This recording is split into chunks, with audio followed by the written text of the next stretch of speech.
matembe kwa Gasambo naringiye imirimba kwa Marume Simiyoni mwene Mutumbi ngabo y'abanyabyinshi fata inkoni ndagiye ciye mu marungu kwa Mushabizi mbahaye bwakeye ariko gica zirimo nimbagiye mutuma amayinite umwana uzuzerera nk'ikibazo mudaso kaye yamukaso warantoye nzigishe ningana nabuze aho ngihe ayo ningaho zovuga kaneza hano umurongo karibu yego mzee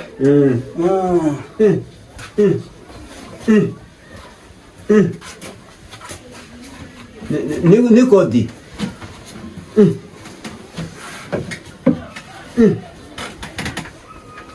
uyu se nuwo kwande kandi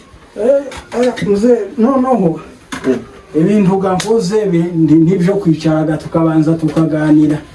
naho ngizega mbikubwire gutya sinzi ko twokwerewana utambwira kuzanya umwana w'abandi ndabomboye niko sha ibintu utanteguje uko tunshize mu kibazo nta kibazo n'intomero nta kibazo umwana w'abandi uzanye muri sino mpengeri utarambwiye ngo nyitegure mbwire bakuru bawe ibi ni ibikunkoreye icyo uzarya zakirya muze ko turashize uzi ngo nguye mu mwuka uko ntawe wari uri uko kinda gushaka nguje kungurira amanite nawe ukongoye umwana w'abandi noneho uyu mwana uko yantwaye roho n'impamo ya Mungu duhuriye abana bo muragoranye nta kugora muze uyu ni umwana wanjye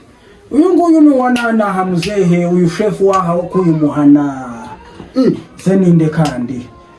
nubwo kwa madebe n'uyu nyine n'uyu nguyu si wa mwana uheruka kugwana kwibomba umukobwa ubu ngubu none ntibizonye uwo mwana umuzanye muri nozo tuzoshobokana muzashobokana ejo bundi narakubwiye ngo yogosheshe uranga none izo njwiri zawe noneho gamuzehe ibi ni ibikunkoresha ndabomboye uno mwana w'abandi ugomba kumusubiza ari ahantu mwakiye ugomba kumusubizayo muzehe sinomusubizayo n'impamo ya Mungu ndakubwiye no gukaraba wa mwana we no gukaraba ngagukaraba kaguha kato ibintu utamenyesheje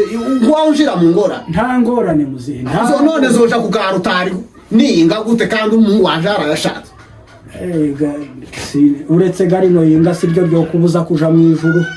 zareke kuja kwinjira ngo ni wewe yakana kama ukwe naragakunze cyane sinorohangira n'impamo ya Mungu wabaye gute nuko nguko nyina muze nuko nguko none nugira gute wewe niwe uzungora muri inozo uzungora uranyihanganira sinzamenya ngo ari n'umuhungu waje kuko abandi bitonze we wavuye ndabizi ni wowe guza none kuraza n'umwana w'abandi ngo mbwira wankuye muno harimo ibiro bitatu ari ibiro bitatu z'impungure muzaho bijya noneho kugura ikirato nguza winjira nk'abandi none uragiyuzanya umwana w'abandi iyikwire n'impamo ya Mungu ntiyari gushira ndabomboye reka telefone bakuru bawe uno mwana bamusubizeyo ibi ni ibikunkoreye ntiwamusubizayo nushaka n'impamo ya Mungu ndakurahiye muze nukuri kw'Imana ahubwo noteka ari wumvishije akumiro wari wakabona umwana mwiza gutya ngo musubize reka ndebe niba aka nakumi ndabahamagara baramusubizayo ndakurahiye nyabuna muzehe numva nyabuna ubwo ndagira yewe ga madame wihangane nakubwiye ngo musaza ni umusazi nta kundi gano kwihangana urihangana ariko ibibazo tuzabicanamo ni hano mu muriro tuzawunyuramo nta kibazo ndavyihangana ayo ubyihanganira nta kundi uyu musaza guramuzi iyo ngiraga mvuge yo kwa maducishije umupanga gutya kamadutema ariko no mu rupfu twobana nta kibazo kuragira ngo urupfu se turi kumwe twembi ari jo twara